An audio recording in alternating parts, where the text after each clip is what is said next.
reunir também com o Rode Kruis durante a meeting que nós temos e especificamente aponta o Rode Kruis se não está interessado para vir back com o Beach Watchers que nós temos no ano passado. Caminho Rode Kruis tem um rol muito importante de ter uma permanência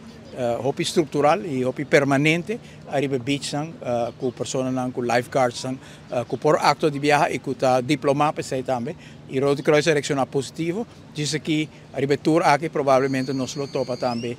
personal e estão em dirigência de Rode Kruis para arriba ou nós vai Baby Beach e eu reportar por assim a pergunta também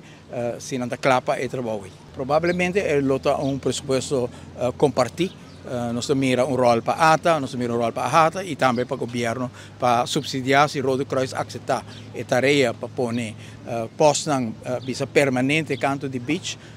tipo de watchers, pero também com certa certificação para lifeguards. Ora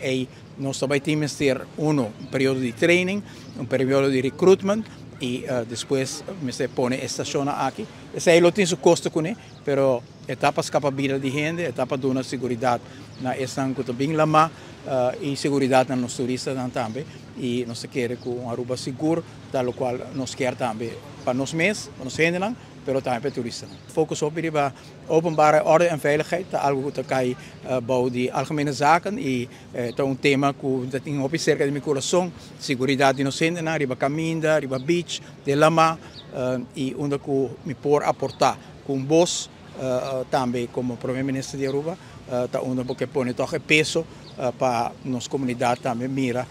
que está junto nós temos aqui e está sale voz direto for do governo fazendo apelação também na nossa comunidade para nos cuidar outro e para nos ter para outro.